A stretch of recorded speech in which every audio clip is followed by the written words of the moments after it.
अस्सलाम वालेकुम। बिस्मिल्लाहिर्रहमानिर्रहीम। आप लोग कैसे हैं? उम्मीद करती हूँ कि आप सब ठीक ठाक होंगे और मैं तो आप लोगों के सामने नज़र आ रही हूँ कि ठीक होंगी, जब भी नज़र आ रही हूँ। अब मुझे जल्दी जल्दी रहता है कि बस लाइट का धड़का लगा रहता है कि कहीं लाइट ना चली जाए।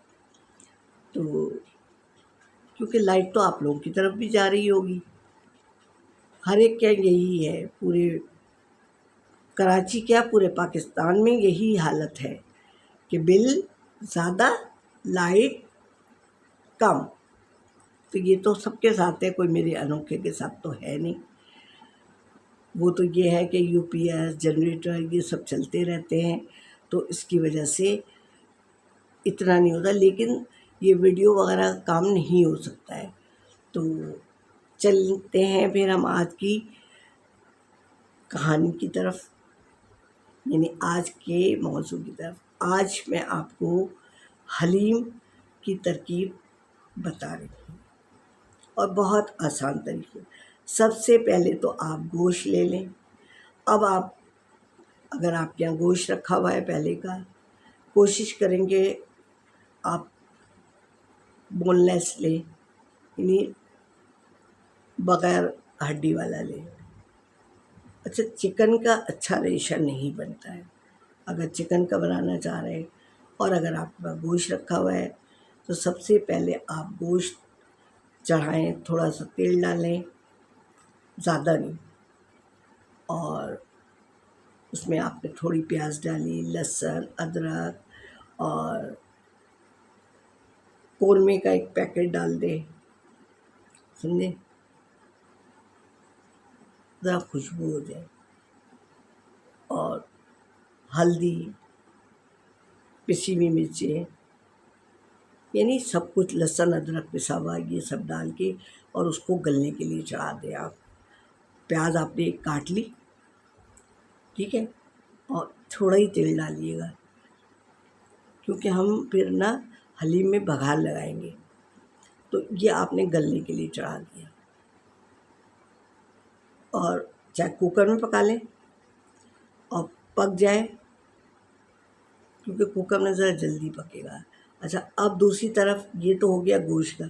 गोश्त का मसाला तकरीबन कौरमे का मसाला होगा, लेकिन मसाला पिसा हुआ डालिएगा। तेज़ पत्ता भी डालेंगे, गरम मसाला भी डालेंगे, लेकिन पीस के डालिए, क्योंकि फिर खड़ा खड़ा आएगा ना तो अच्छा नहीं लगेगा।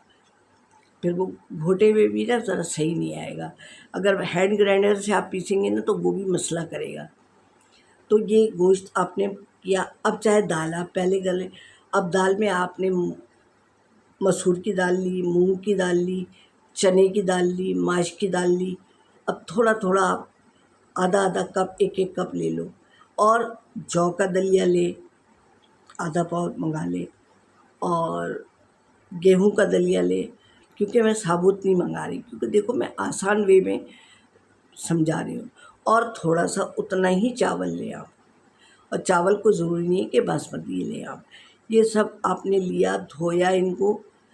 चने की दाल थोड़ी सी ज़्यादा लें, और माश की दाल भी ली है आपने। एक अरहर की दाल नहीं डलेगी, बाकी सारी दालें डलेंगी।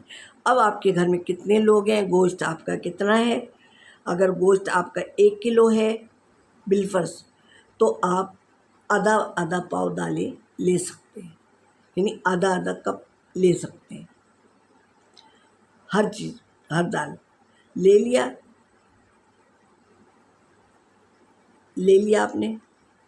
अब चाहे पहले दाल आप गला लें, या गोश्त गला के आप एक तरफ रख लें उसको किसी और बर्तन में, या जिस बर्तन में आपको बड़ा, ज़ाहिर है ये बर्तन तो फिर बड़ा चाहिए होगा ना। जब हम सब चीज़ मिक्स करेंगे तो हमें बड़ा बर्तन चाहिए होगा, ठीक है।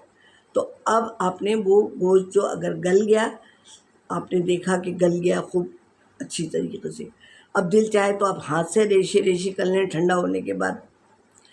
वैसे अम्मी को कह दें, भाभी को कह दें, आजकल इंटर वालों के एग्ज़ाम हो रहे हैं वैसे, तो आपने वो हाथ से चाहे रेशे रेशे कर दिया, ठीक है, या जैसे भी, या वो होती है ना मैशर, उससे कर ले। कि कुछ हो गया। अब आपने उसमें ना कुकर में दाल सब डाल दी, धो वो के अच्छी तरीके से, और नमक, थोड़ी सी मिर्ची भी डाल दी, गरम मसाला डाल दिया कि खुशबू उसमें भी आ जाए। सारी दालें पक गई, दालें आराम से पक जाएंगी। अब आपने देखा कि दाल भी वो हो गई, तो अब आपने क्या किया, चाहे उसी में ना वो हैंड ग्राइंडर जो होता है, ज़रा ठंडी हो जाए दाल तो उसी में थोड़ा सा मैश कर लें, चाहे ग्राइंडर से चाहे घुटनी से कर लें। नमक डाल दिए आपने, हल्दी डाल दिए इसमें दालों में। अब देखेंगे आपके वो गल गए हैं, आपके बड़े बता देंगे। अब आपने उससे घुटनी से चाहे घोटें या हैंड ग्राइंडर से, लेकिन थोड़ा सा ठंडा कर लीजिए, उसको थोड़ा थोड़ा चलाते जाएं, इधर मारें इधर मारें इधर, आपके वो रेशे रेशे हो जाएंगी। क्या, कोरमा जो हमने बनाया है ना। फिर आप इन सबको बड़े पतीले में तो आपने गोश्त किया हुआ है, फिर अब ये दाल भी कन्वर्ट कर लें उसमें, और आप देखें कि अब कितना पानी लेगा। अभी तो आप इसको चाहे हाथ से घोटें, चाहे घुटनी से घोटें, मैशर से घोटें, आप देखें कि आपके अच्छा खासा घुट गया है। भाई से कह दें कि ज़रा सा हमारी मदद कर दें, क्योंकि अच्छा खासा हो जाएगा। 1 किलो गोश्त है तो आधा आधा पाव करके भी कम से कम 3 पाव के करीब तो दाल हो जाएगी। पक्के वो ज़्यादा हो जाएगी कि वो भी होगा, अरे गेहूं का दलिया भी होगा, जौ का दलिया भी होगा, दालें भी होंगी, तो अच्छा खासा पक्के हो जाएगा और फूल के बुआर होगा। तो ये सब हो गया, और फिर आप ज़रा नमक वमक चख लें, और फिर आप देखें बॉयल, फिर भाई वगैरह से ज़रा सा घोटा लगवा लें तो ज़रा लेस आ जाएगा और कोई चीज़ खड़ी ना रहने पाए। आप देखें फिर ये सब यकजान हो जाएगा। खुद भी लगाएं, एक एक को कहें ज़रा लगाएं घोटा।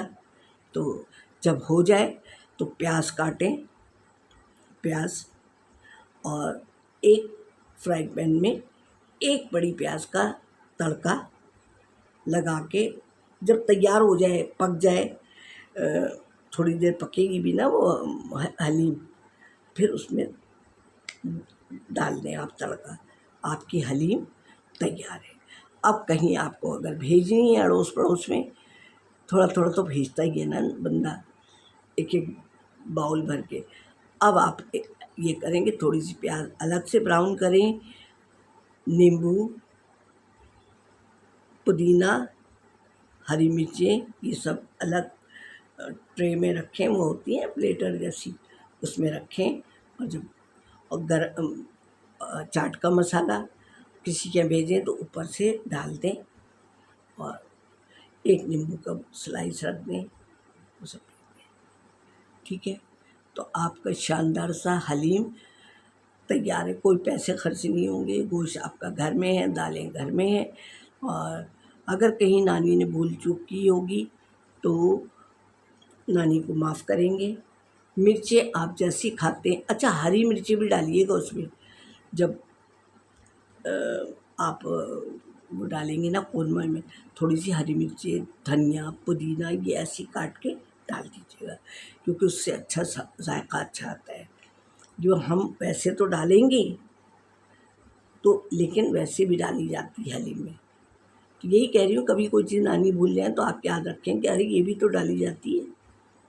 और वो काट के जो रखेंगे वो तो अलग रखें, और अड़ोस पड़ोस में भेजेंगे, छोटी डिश भेजें, प्याला भेजें, तो उसके ऊपर ये सब लवाजमात डाल के भेजें, ज़रा अच्छा लगता है।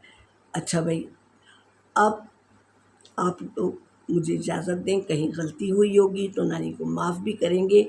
जब हलीम खाएं तो नानी को याद करें, और कोई चीज़ भी नानी भूली हो तो आप अपने दिमाग से याद करेंगे, समझे? ठीक है। तो फिर अगली वीडियो तक के लिए सब्सक्राइब करवाएंगे, लाइक तो आप कर ही रहे हैं, माफ़ तो आप करेंगे ही। फिर अगली वीडियो तक के लिए अल्लाह हाफ़िज़।